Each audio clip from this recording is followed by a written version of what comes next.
the torrents and the pouring floods.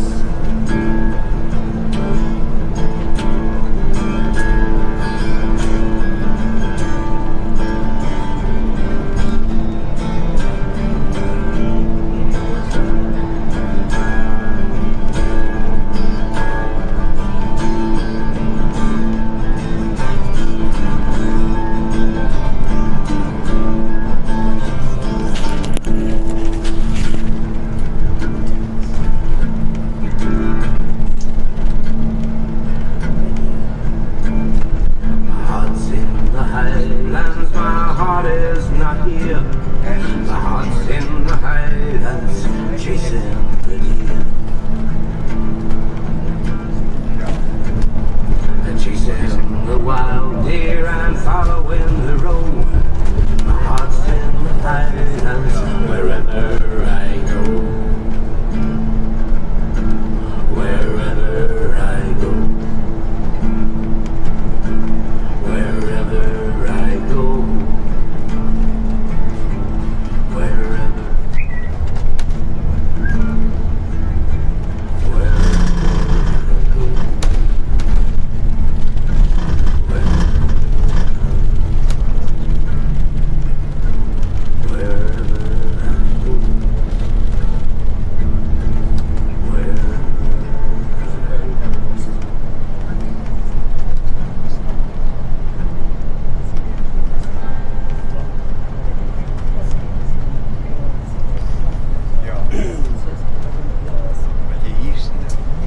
Okay, so the Highlands makes up 2/3 of the landmass of this country. I think I mentioned that earlier on. So basically, down the southwest, so you follow the River Clyde that goes through Glasgow all the way to the mouth of it, the estuary. It basically cuts through there, cuts right through the heart of Scotland up to the northeast, a place called Stonehaven. So everything above that is Highlands. Was almost connected to the lowlands of Highlands. Up here it's all volcanic rock. Down in the lowlands it's mainly all sedimentary rock. So if you walk around Edinburgh, you see lots of golden sandstone buildings. You've got Glasgow, lots of red sandstone buildings. You go up to Aberdeen, just below the Highland boundary fault line, you see lots of granite buildings. So granite is a volcanic stone. So they call Aberdeen a granite city. So even on a sunny morning like today, you know, it's very dull in Aberdeen because all the buildings, or most of the buildings anyway, have this grey facade. All these different shades of grey, perhaps 50 shades of grey. Never counted them, without all the whipping and handcuffs and stuff.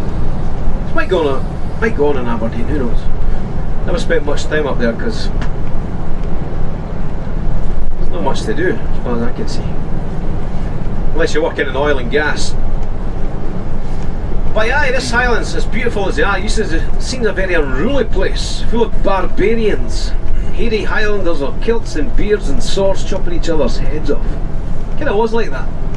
Quite a lawless place, I'm not going to lie to you. But you know, over the course of well over a century, the British government went around pacifying the Highlands, dismantling the clan system that was so prominent up here. So basically different areas controlled by different clans. Clan comes from the Gaelic word, it means children.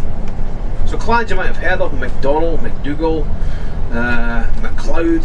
So basically any kind of famous Scottish name, any popular Scottish name you can think of, there's probably a clan called that.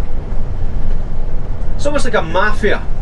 So you got the mafia Don, the clan chief. His two sons quite high up in the chain.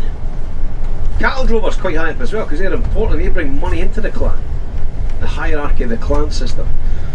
Now you are supposed to descend from one common ancestor. Like my clan, my granddad from Glasgow, he was MacDougall. So if it's right, if I go all the way back to where the name came from, it should go back to this guy called Dougal, who apparently is the son of a guy called Somerled, this kind of Viking guy. So MacDougall, so you can be the clan Dougal or MacDougall. So clan means children of Dougal, MacDougall, son of Dougal. Same kind of clan. Well, I'll come back to that later on, but that's what a clan is. You don't have to be a clan, you don't have to be a MacDonald to be in a McDonald's, for example. You just have to pledge your allegiance to the clan chief. He'll let you stay in the land, he'll look after you. If there was a call to arms, you wanted to go for a fight or whatever, you know, you had to fight. It's part of the terms of being in the clan. That'll be a place you're just driving through, it's called Loch Earn Heads. It's one of these kind of blinking, you'll miss it. places. But so called because it sits at the head of Loch Earn, which is on the right hand side. But we are about to drive through a glen. What's a glen, you might be saying to yourself? That's what we call our valleys here in Scotland, glens. So you hear me talking about a glen today, I'm talking about a valley. It can of course be a man or a woman's name, but for the purpose of this tour I'm talking about a valley. In this particular valley, this particular glen is called Glen Ogle, O-G-L-E, which translated from the Gaelic means the Valley of Death. Nice and cheery, eh? So hopefully get through here in one piece today. Why is it called the Valley of Death? I'm not entirely sure, it just is. Can't find any information as to why. But a couple of things I've noticed driving through as I often do is that there's some rocks that kind of hang precariously just ahead of us on the left hand side. Maybe these big boulders roll down to squash people like big Easter eggs, bringing death. Maybe that's why it's called the Valley of Death. There's a railway line actually that runs parallel with this road up on the left hand side. You'll see a viaduct a bit further up. Not the one from Harry Potter, it's a place called Glenfinnan, but still quite nice. Now, the railway no longer comes through here because it was deemed to be too dangerous for trains to come through here. But I reckon it's alright, safe enough for buses to come through, so. Like I say, hopefully I get through here in one piece. Remember, that's why it's called the Valley of Death. But to me, and I'm no expert on this looks like a great place to ambush somebody. I'm not talking about today, of course, I'm talking about hundreds of years ago. So cattle drovers driving their cattle down to the market towns from all around the Highlands of Scotland. Now obviously if you're doing that, you want to keep them on a nice flat trajectory. You don't want to be walking on top of the hills, that takes too long, use up too much energy. So a bit more energy efficient to stay nice and low, nice flat trajectory, keeping them close to the wee streams so they can have a drink on a warm day like today. Keeping the bowels of the glen. Can I just imagine people up here hiding behind rocks and stuff, maybe not eating for a few days, maybe not eating for a week, salivating, licking their lips as these Highland cows are driven through the glen, and then they run down, attack the cattle drovers, kill them and steal the cows. Maybe that's why it's called the Valley. But like I say, I can't find any information as to why, just this. A couple of things I've noticed driving through, I often do. To me a bit further up, there's this big flat area just along the parallel with these streams. So to me it looks like cattle have been bounded down there. Made it flat. Right. Now the most famous cattle thief he had here in Scotland is a guy called Rob Roy McGregor. And that was a movie that came out around at the same time as Braveheart. It's called Rob Roy. Apparently more historically accurate than Braveheart, which as I heard wouldn't be that difficult. But one thing to note, that in real life, Rob Roy apparently is quite a wee guy, he's about 5'4". Liam Neeson, who plays Rob Roy in the movie, is quite a tall guy, he's 6'4", so maybe better big tall. Liam Neeson played big tall William Wallace in Braveheart, little short Mel Gibson played little short Rob Roy and Rob Roy, just to make it a bit more historically accurate. So a wee guy, his name is Robert, that's where Rob comes from, and Roy is basically the anglicised word that means red in Gaelic, R-U-A-I-D-H, means red in Gaelic. So Rob Roy just means Red Robert. And it was called Red Robert because it was covering a mane of red hair, head to toe and ginger hair. I mentioned already, Mac, anytime you see the Mac in someone's name, Mac means son of, and Gregor means child of the mist. So his full handle, full title, translated as Red Robert, son of, child of the mist. It's a very romantic name for a terrorist, an extortionist, a racketeer, a rogue, a Jacobite, a rustler, a sword fighter, a mafia don. Someone was going to describe this man. He was that and more. He's a very colourful character. It wasn't just his mane of red hair that made this guy colourful, it was his antics. Almost like a Scottish version of Robin Hood, this guy. But this guy didn't rob from the rich to feed the poor, he robbed from the rich to feed himself. So he kind of started off life as a kind of petty cattle thief, stealing cows, probably around this area. His clan used to stomp around this neck of the woods. So a cattle thief, but that got too much like hard work for this guy. He's like, you know, I can't be bothered chasing people about. I'm going to just go around the farms and give them a little proposition. So basically go around the farm and say, look, you pay me money every month, I'll make sure I'll not steal your cows. But you pay me a wee bit more money every month, I'll make sure no one else steals your hairy cows. If they do, I'll hunt them down, I'll get the cows back and I'll deal with the thieves for you. I'll sort them out. So every month, Rob Roy or one of his henchmen would go around the farm collecting what became known as black mail. So remember, these cows used to be black in colour, and mail's an old Gaelic word that means fee or payment, so that's where the word blackmail comes into English language. This payment. Now, if they didn't pay up, they just help themselves to other provisions. Or just take your chickens and your sheep. You give me the money, I'll give you them back. So his arch nemesis was a guy called the Duke of Montrose. He used to steal his cows all the time. And he campaigned to get the MacGregor clan outlawed. So it actually became illegal to be known as MacGregor in Scotland. How did they get around that? They just changed their names. Rob Roy, because they had red hair. Rob Black, Rob Grey, Rob White, Rob Brown. They had brown hair, you know, etc. Or whatever job they did. Rob Butcher, Rob Baker, Rob Candlestick Maker. Or if they were tall, Rob Long, Rob Short, Rob Campbell. Campbell means crooked mouth. Cameron means crooked nose. So they can get around there just by changing their names. Now, Montrose's men tried to arrest this guy a few times because there was a warrant out for his arrest. And one of the times they caught him, it was almost like a Houdini type character, a master of escape. He was on the back of Montrose's man's horse and they're crossing over a river. His hands are tied together. He managed to leap clear from the horse over the bridge, but at the same time he wrapped the rope round one of Montrose's men's neck and he bungee jumped over the side of the river. So to save the guy, they had to chop the rope. So MacGregor's fell into the river underneath. He's managed to remove his kilt, this plaid. So basically a plaid is a proper kilt, 8 or 9 yards long. You wrap it around your waist, use it as a shawl, you know, a blanket, a multi-purpose tool, a towel, a tent. The kilts you have today are a wee bit like a skirt, it must be said. Although the last person did call it a skirt got kilt, that's why you call it a kilt. So never call a kilt a skirt, please. But to be fair, the modern versions do look a wee bit like a skirt, I suppose. But aye, so he's managed to take that off, it's let it float down the stream. Montrose's men are chasing after this, shooting it with their pistols and stuff, but he's presumably running off in the opposite direction, naked. So I'm guessing he was a true Scotsman.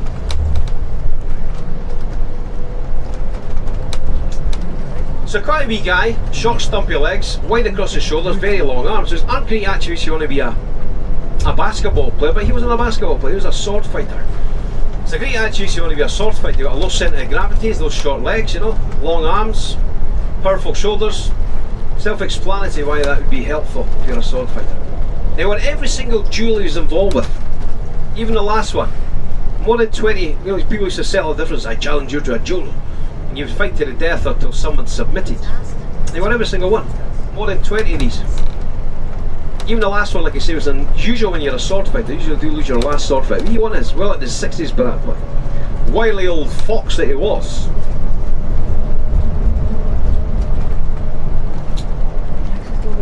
But eventually he was captured.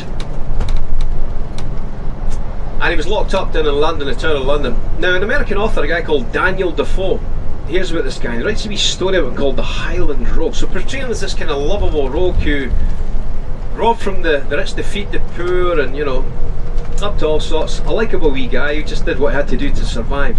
And there's a wee bit of public sympathy for this guy as people who read this Highland Rogue. It was a campaign to get the clan reinstated, make it legal to be called MacGregor again, and that's exactly what happened. And he was released.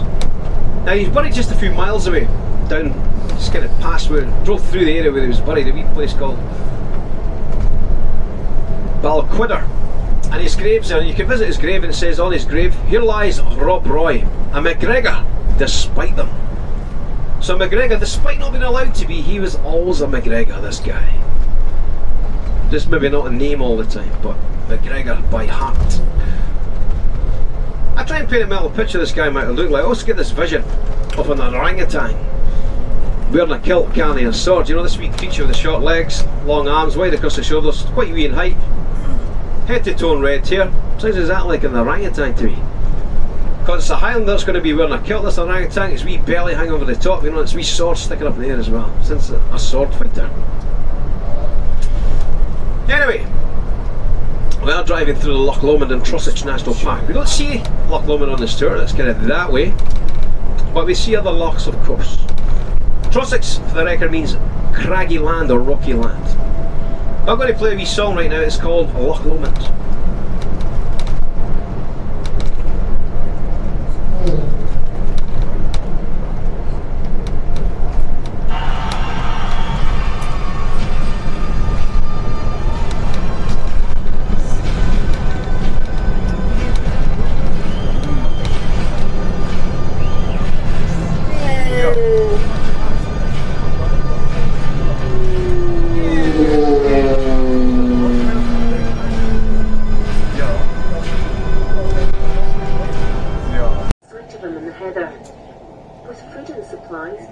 killed by his wife and other village folk, he managed to remain hidden in the cave for several months. Eventually, the redcoats gave up the search, and the tale does not tell what finally became of this fugitive from Cumberland's rough justice.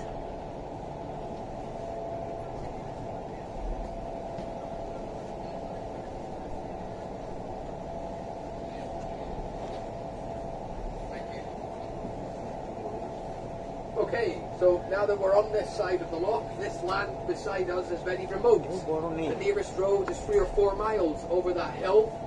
Access is limited, there's no paths, there's no trails. So the only way to get to this side is arrive by your own boat, kayak, canoe, walk over that hill. It would take you hours, half a day, maybe even more than that. Or you could be here if we dropped you off the day before because you didn't believe in the Loch Ness Monster. Okay, remember that for next time, alright? So, what you need to look for are deer. We've got red deer, we've got roe deer, both native. We also have Sika deer, which came over from Japan in the 1900s. The first trip today, we saw a family of wild mountain goats. It was a mother, 2 babies, and the dad. He was still there. Now, we might see smaller animals, red squirrels, pine martens, badgers, foxes. You name it, any form of Scottish wildlife that you can think of can be found right here. Birds of prey, good day for them today. Common buzzards, red kites, goshawks, sparrowhawks. We even have the fastest creature on earth. Bird of prey beginning with the letter P. Who knows it? Yes, it's the peregrine falcon. Yesterday I asked that same question. 200 people on the boat. Fully grown adult man stood up and confidently said penguin. It's not penguin. We've also heard peacock pigeon before. It's none of them. The peregrine created an enormous mountain chain. Those mountains are known as the Caledonians. 20 million years later, the Great Glen fault line was formed, and the mountains to the north of the loch slipped 65 miles, 100 kilometres to the southwest, forming a huge valley. Eventually, North America drifted away. The Atlantic opened, and as continents entered northern latitudes, they drew down upon themselves the Great Ice Ages, and our enormous jagged mountains were eroded to the stumps you see on either side of you during your journey today. When the last ice age finished, about 12,000 years ago, Loch Ness filled with fresh water and took the form you see today. Vegetation and trees arrived, but most were cut down during medieval times to produce charcoal for smelting, and the pine forests you see here today are mainly introduced species like larch, Douglas fir, sitka, and Norwegian spruce, and even some sequoia. Our only native pine, the Scots pine, is best seen in nature reserves such as Glen Affric. Peat bogs stain the rainwater, and it is that which makes the loch's waters appear so dark. The loch is around 23 miles long, averages 1 mile wide, and is 754 feet deep. That is 35 kilometres long, 1.5 kilometres wide, and 230 metres deep. You could put the population of the world into Loch Ness more than 3 times over, and it contains more water than all the lakes, rivers and reservoirs of both England and Wales combined, including the whole of the English Lake District. So there is room for it to conceal a few mysteries.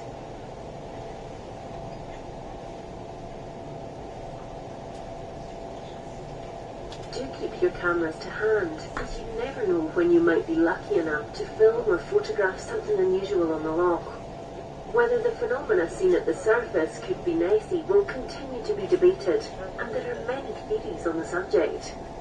So let us take a look at the history of the Loch Ness Monster and see if it provides any clues. The first recorded sighting of a mysterious creature in the loch was in 565 AD by St. Columba, a Scots-Irish missionary who was preaching Christianity to the native Picts in the area.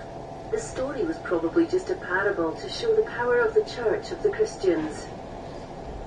Sightings of a big fish occurred in the 19th and early 20th century, but in 1933 this story suddenly exploded upon the world with a series of sightings and photographs.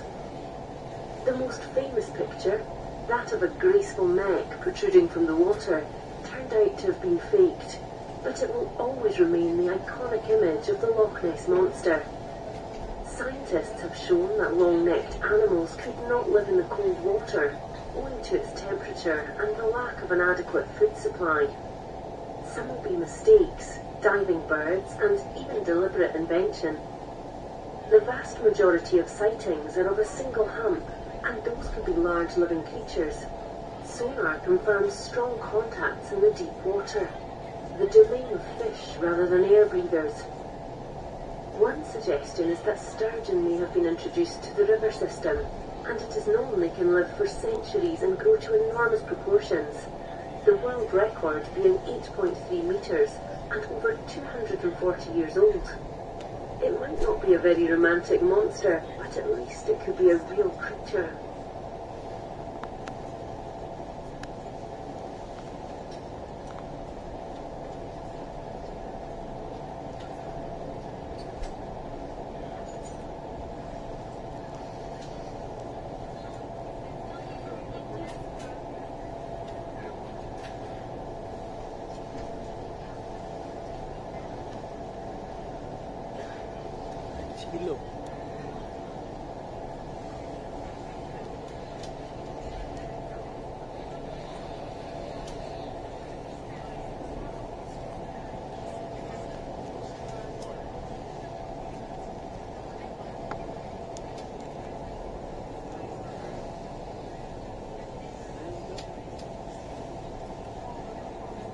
Okay, here we are, moving our way across the loch. It's easy to transport yourself across water when you are on a boat.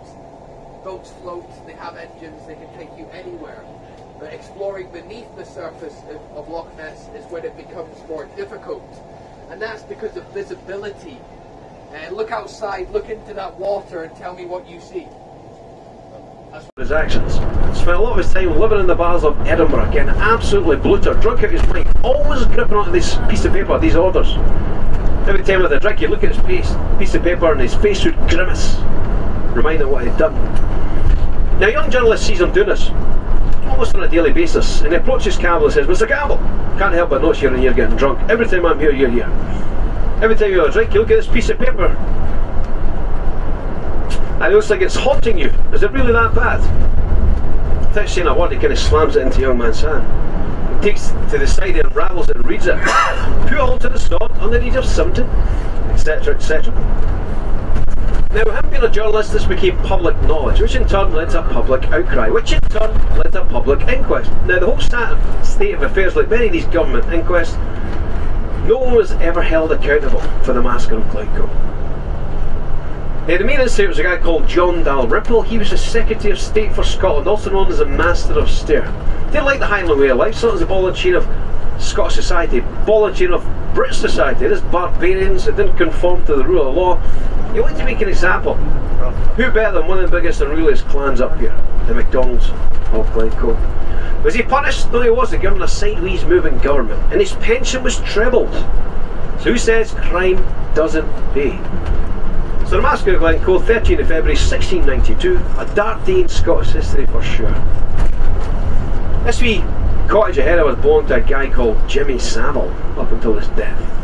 Not a very nice guy at all. Well, we're going to be stopping shortly. Glencoe. Like I say, sometimes it's been really busy the last few times I've been up here, more busy than I've ever seen it, so I might have to struggle to get a spot, but I'll find somewhere. This used to be a caldera at the centre of a volcanic system, but this U-shaped glen holds much to a 650 metre deep glacier carving its way through, creating what I call a geological amphitheatre. These hills on the left, they call them the Three Sisters. I call them Faith, Hope and Charity. Easier to remember their real names. Up there, just on the left, there's a valley up there called the Hidden Valley. You can hike up to it. So where the MacDonalds used to hide their cows, the Highland cows. Used to count the stolen of other clans, you know. Some of the things that have been filmed around here, you might have seen the scene where Harry Potter and the Prince of Azkaban, where Hermione punches Drake on the face. Just down in one of the knolls down there. No problem. Scenes from Highlander, Outlander. Bravehearts. After this, he goes running up a ridge in one of the scenes. That was up there. So usually we get in here where the buses are supposed to park, but this is where buses park here, and it's just been commandeered. Can't quite sneak in there either. Next stop might be off to, looking at it, but there is always a safety net down beside the wee lock down there. We'll get in there for sure. By hook or by crook, we're going in there. See, it's chock-a-block.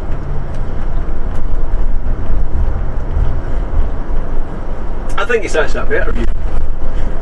You're looking back up the way you go. There's a wee bridge, so you've got River Cove. Drain out the wee lock there. Little lock-in as we call them. A small lock, a lock-in. And there's a wee bridge you can stand on. Have the water as your backdrop looking back up this way.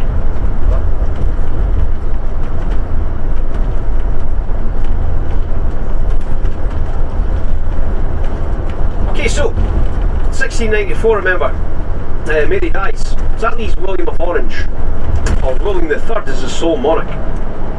Now, around the late kind of 1600s, I mentioned already there's a miniature ice age going on, so there's famine going on in Scotland. So we got involved with this, building a colony over in Central America, modern day Panama.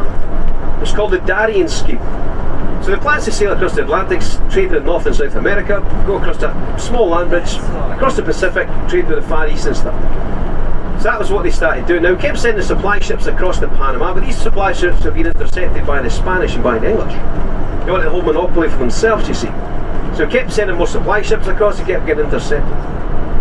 Scotland ends up in a wee bit of trouble financially because of the Darien Scheme. Even people who are getting to Panama were getting all these tropical diseases never encountered before.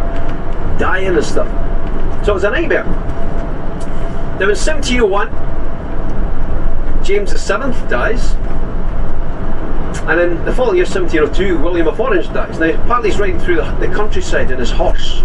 He steps upon a wee molehill, so you might see these little muddy mounds in the fields created by moles.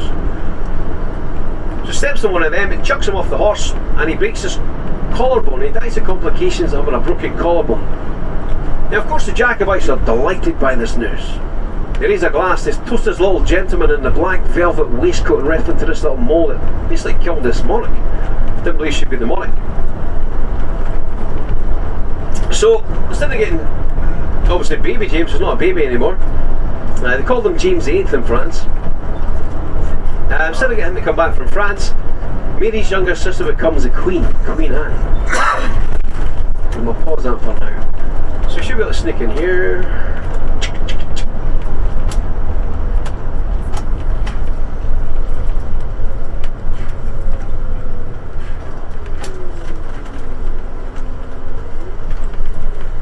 Looking towards Fife, the Kingdom of Fife as they call it. And streets linking them. So you've got Frederick Street, Hanover Street, Castle Street. Castle Street so called because it's a nice view of Edinburgh Castle. At both ends of George Street, you've got these 2 or 8 squares. You've got St Andrew's Square and Charlotte Square. But we might go in that way actually, on the way into the drop-off point tonight. And you might notice they're named after, most of the streets are named after the Highland, after reading the works of Sir Walter Scott, a great ambassador for this country. That's why if you walk along Princess Street in Edinburgh, can't help but notice a big black monument. Looks like a Gothic rocket. Underneath the arches of this Gothic rocket at the bottom is a white Carrera marble statue of the man himself, Sir Walter Scott. Sitting down because he had polio, he was disabled, didn't stop him getting about. Right about this place. He actually organised the very first royal visit to Scotland in nearly 200 years. So remember, it hadn't been going on with the monarchy, especially the Hanoverians. But that changed in 1822. So basically Edinburgh's old town, all the rich people were mourning, they're getting a plague all the time and all that sort of stuff, you know, living in such dirty place. So a competition was held to design a new town in 1765, won by a guy called James Craig. His plan...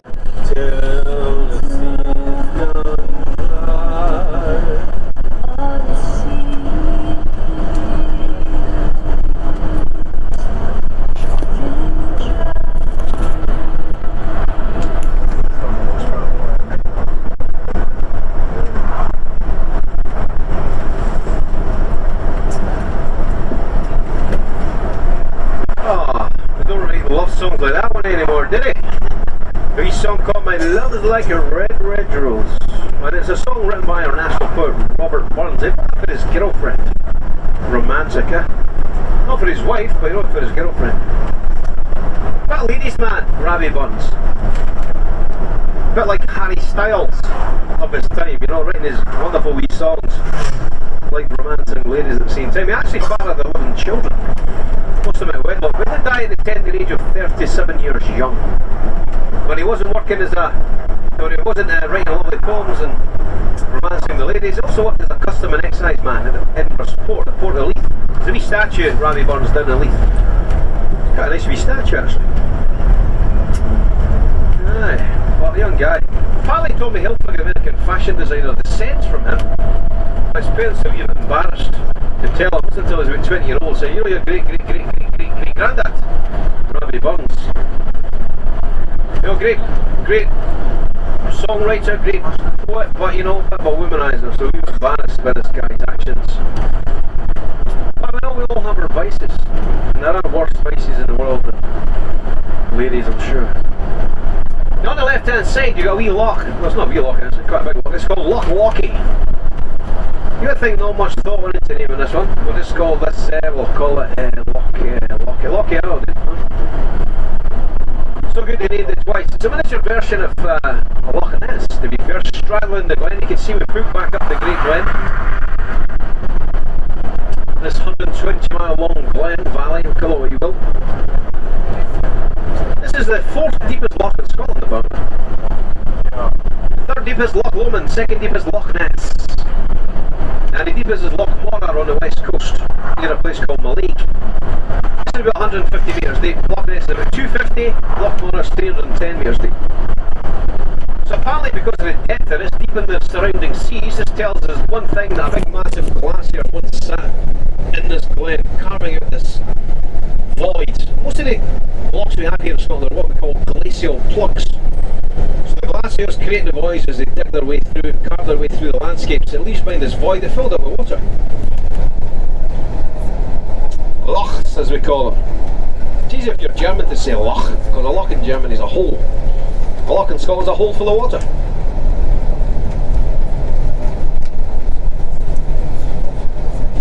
Now, the largest loch we have surface area wise is Loch Lomond, and the one that holds the most water by volume normally is Loch Ness. There's enough water in Loch Ness to fill all the lakes and reservoirs in England and Wales put together. So that one stat tells you one thing right away, that Scotland has the vast majority of the fresh water in the UK, because that's only one loch that can fill all these lakes. We've got another 30,000, remember. Although I noticed in the news the other day there's some kind of early warning alerts about the lack of water. Didn't have an awful lot of rain, heavy rain anyway, over the course of the summer and stuff, so some of the lochs are a little bit lower than it should be at this time of year. So obviously this warm weather, as lovely as it is, doesn't help when it comes to low water. Now the good thing about that loch there in Loch Ness, you can actually sail from here to Loch Ness. In fact, you can sail from here to the North Sea, keep going northwards, and you can sail to the Atlantic Ocean if you go back the way we just came. You're all connected by a canal. The canal is called the Caledonian Canal. So the plan, early 1800s, Britain was fighting against the French, as they often did, to provide an inland waterway the Royal Navy could use. That was to save them sailing all the way around the top of Scotland, where the seas can be rather choppy, a bit stormy up there. So this kind of runs north to south. 9 times out of 10 you get a westerly wind, so the wind's blowing from the other side of those hills. So even on a windy day, you know, these lochs kind of look a bit like that, quite flat, because they are sheltered by the wind. The plan was for it to take 7 years to build, from start to finish.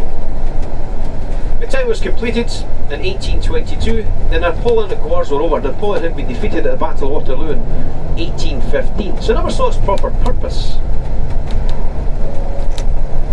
It was used by cargo ships soon after that when it opened, but cargo ships soon outgrew this canal. Some of these cargo ships today are absolutely huge. These days, little fishing boats and pleasure crafts, there's a wee place down there you can rent a boat, get half an hour crash course, how to drive. Way fat in these creatures. Their meat's very lean, a bit tough for the modern palate. So you're buying a steak in Scotland, like they come from an Aberdeen Angus and some other fat cow, like that. The milk itself comes out a bit like cottage cheese, not ideal for pouring in your cornflakes in the morning, it's going to bounce off. Don't think there's a market for lumpy milk, is there? Going out to Starbucks, can I have a grande lumpy latte please? Kind of rolls off your tongue, doesn't it? Grande lumpy latte. It would roll off your tongue if you tried to drink it. Those lumps rolling off your tongue. But you know, in the past, Scotland's a very poor place, so they eat and drink whatever we could.